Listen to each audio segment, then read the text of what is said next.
नमस्कार दोस्तों, कहानी मंजूषा में आपका हार्दिक स्वागत है। आज मैं आपके लिए स्वरचित कहानी लेकर आई हूँ जिसका नाम है मुझे माँ मिल गई। ये एक सामाजिक कहानी है, इसलिए आशा करती हूँ आपको पसंद आएगी।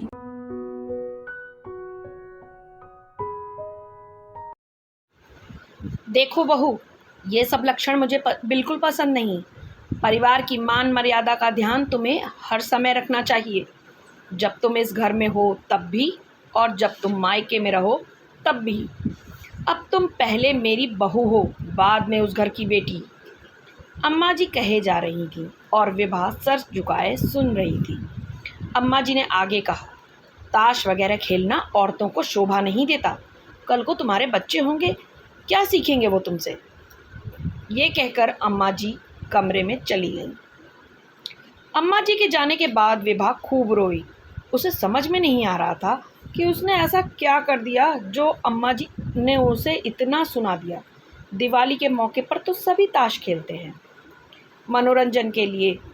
जुआ तो नहीं खेला था उसने, वो भी अपने मायके में अपने छोटे भाई बहनों के साथ खेल रही थी। वो हर साल दिवाली के मौके पर ऐसे ही खेलती थी। वो माँ पिताजी ने तो उसे किसी चीज़ के लिए कभी नहीं टोका। 3 भाई और 2 बहनों में सबसे बड़ी थी वो, पर पिताजी की सबसे लाडली थी। लेकिन सरकारी नौकरी वाले लड़के का रिश्ता आते ही पिताजी ने भी बाकी सबों जैसे ही सोचा और विभा का रिश्ता कर दिया। अभी वो 19 वर्ष की ही थी और उसकी 10वीं की परीक्षा भी बाकी थी। लेकिन अम्मा जी ने जल्दी शादी का इतना जोर दिया कि उसकी परीक्षा भी पूरी नहीं होने दी और पढ़ाई अधूरी छूट गई। ससुराल में अभी उसे कुछ ही समय हुआ था। हालांकि ससुराल में सभी उसका बड़ा मान करते थे, क्योंकि यहाँ भी वह घर की बड़ी बहू थी, देखने में भी सुंदर थी, इसलिए पति की प्यारी थी और सासू अम्मा जी की भी। अम्मा जी का स्वभाव थोड़ा सख्त था। वो एक अनुशासन पसंद महिला थी। पति की मृत्यु के बाद अपने बेटों को पालने के लिए उन्होंने बड़ा संघर्ष किया था। अपने परिवार को अपने दम पर खड़ा करने के कारण बिरादरी में भी उनका बड़ा सम्मान था। वो अपने घर की मुखिया तो थी ही, बल्कि नाते रिश्तेदारों के घरों के विवाद का भी वह कुशलता से निपटारा करती थी। घर में सबको उनके अनुशासन की आदत थी, लेकिन विभा को नहीं थी। उसके परिवार का माहौल विपरीत था। उसके पिता ने सब बच्चों को हर प्रकार की स्वतंत्रता दी हुई थी। खाने पीने, पहनने ओढ़ने से लेकर बाहर आने जाने हर बात की स्वतंत्रता थी। फिर विभा तो पिताजी की लाडली भी थी। माँ का बनाया अगर अच्छा ना लगे तो पिताजी झट से लाडली के लिए बाजार का पकवान ले आते। आए दिन माँ से कहकर उसी की पसंद का पकवान बनवाते थे। माँ भी बिटिया है तो कुछ दिन की मेहमान है, ऐसा सोचकर कभी कड़क कर नहीं बोलती थी। किसी भी बात पर उन्होंने कभी कुछ नहीं कहा। लेकिन यहाँ ससुराल में विभा दिन रात एक टांग पर खड़ी रहकर सारे काम करती, देवरों और पति की पसंद के पकवान बनाती, लेकिन अपनी पसंद की चीज़ के लिए कह भी न पाती थी। ये सब अंतर महसूस करने के कारण विभा अब हमेशा उदास रहने लगी थी। पति अमन के पूछने पर वो हंसकर टाल देती, लेकिन अमन ये सब समझ रहे थे।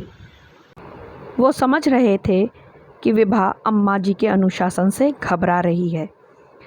पहले उन्होंने सोचा कि वो उसे कुछ समझाएं, लेकिन उन्हें लगा शायद ये ठीक नहीं होगा। वो खुद ही सब जिम्मेदारी निभाने की कोशिश तो कर ही रही है। अमन ने सोचा कि अब से उसे रविवार को कहीं घुमा लाया करेंगे।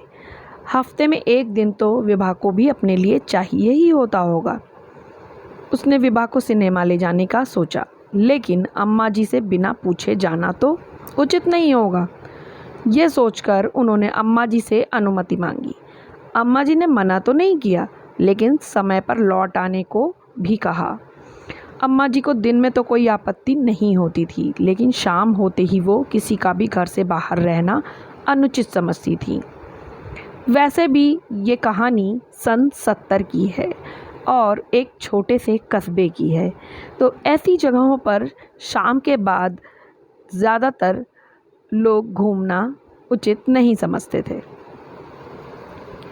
इसके बाद तो विभा अक्सर पति के साथ बाहर जाने लगी। एक दिन विभा को किसी काम से अकेले ही बाजार जाना पड़ा था। घर लौटते समय उसे अपनी स्कूल की एक सहेली सीमा मिल गई। सीमा उसे देखकर बहुत खुश हो गई। सीमा का घर वहीं पास में था और वो विभा को जिद करके अपने घर ले गई। विभा भी इतने दिनों बाद सहेली को मिलने की खुशी में भूल ही गई कि उसे शाम से पहले ही घर लौटना है। दोनों सहेलियों ने मन भर बातें की, लेकिन जैसे ही विभा की नज़र घड़ी पर गई तो उसके होश उड़ गए। रात के 9:30 बज चुके थे। वो हड़बड़ा कर उठी और सीमा से विदा ली। घर पहुंचते ही उसने देखा अम्मा जी रोटी सेक रही हैं और सब खाना खा रहे हैं। उसने जल्दी जल्दी कपड़े बदलकर हाथ पैर धोए और रसोई में आई, लेकिन अम्मा जी ने गुस्से से कहा, अब सब काम हो चुका है, अब रहने दो। पर विभा सर झुकाए वहीं खड़ी रही। अम्मा जी बड़बड़ा रही थी, आज तक मेरे बेटों तक ने अनुशासन नहीं तोड़ा। छूट मिलने का मतलब ये नहीं कि उसका फ़ायदा उठाया जाए। देर रात हो चुकी थी, अब सब सो चुके थे, लेकिन विभा को नींद नहीं आ रही थी।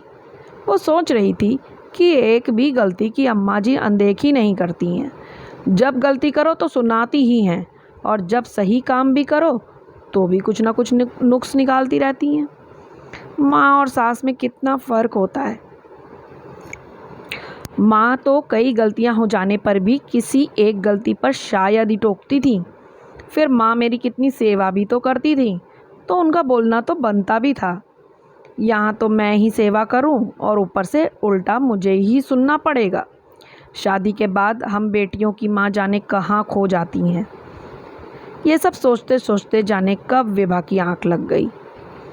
सुबह जब उठी तो कुछ अस्वस्थ महसूस हो रहा था, लेकिन नहाने में अगर देरी हुई तो अम्मा जी की बातें न सुननी पड़े, ये सोचकर जल्दी ही तैयार हो गई। रसोई में काम करते करते अचानक उसे शरीर में जलन होने लगी। वो परेशान हो उठी। उसे परेशान देख अम्मा जी ने पूछा, क्या हुआ विभा? अम्मा जी, अचानक शरीर में खुजली और जलन हो रही है। आज सुबह से ही कुछ अच्छा नहीं लग रहा है, विभा ने कहा। तो अम्मा जी ने उसका हाथ पकड़कर देखा।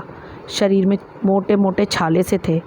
अम्मा जी ने मेहरी को आवाज़ लगाई, गोपी जा, जल्दी जाकर डॉक्टर साहब को बुला ला। डॉक्टर साहब आए और उन्होंने बताया कि विभा को चेचक हो गई है। उन्होंने दवा दी और आराम करने को कहा। विभा को अलग कमरे में साफ बिछौने पर लिटाया गया। अम्मा जी उसको समय पर दवाई देती रहीं, लेकिन 1-2 दिन बाद विभा की तबीयत ज़्यादा ख़राब हो गई और संयोगवश अमन भी ऑफिस के काम से शहर से बाहर था। विभा के परिवार वाले भी शहर में नहीं थे। डॉक्टर साहब ने अम्मा जी को विभा का खास ध्यान रखने के लिए कहा।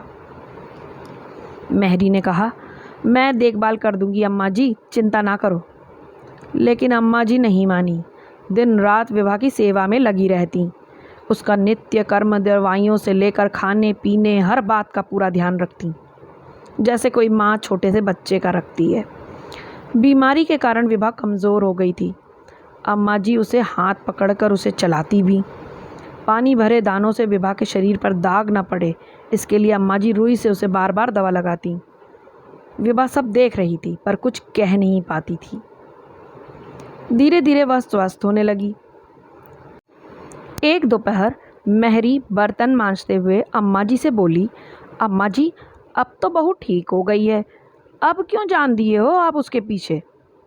ये सुनकर अम्मा जी गुस्से से बोली, तू मुझे ना सिखा, मुझे पता है मेरे बच्चों को मुझे कैसे संभालना है। विभा ने कमरे से ही सब सुन लिया था, लेकिन जब अम्मा जी कमरे में आईं तो उससे रहा ना गया। उसने अम्मा जी से कहा, मेहरी सही तो कह रही है, मैं अब ठीक हूँ, सब कर लूँगी, आप खुद को और मत थकाइए। विभा की बात सुनकर अम्मा जी की आंख में आंसू आ गए और उन्होंने विभा से कहा, विभा, मेरे प्राण मेरे बच्चों में है। अगर तुम लोगों को कुछ हो गया तो सब बेकार है। अगर तुम पर हक जमाया है तो तुम्हारी परवाह करना भी मेरा ही फ़र्ज़ है। आगे अम्मा जी कुछ कहती इससे पहले ही विभा उनसे लिपट गई। उसके आंसुओं में उसके मन के मैल बह गए, क्योंकि उसे उसकी माँ मिल गई थी। तो दोस्तों, ये थी कहानी मुझे माँ मिल गई। अगर आपको ये कहानी पसंद आई है तो प्लीज़ लाइक करें, कमेंट करें और शेयर करें। और ऐसी ही अच्छी अच्छी कहानियों को सुनने के लिए चैनल को सब्सक्राइब करें। धन्यवाद।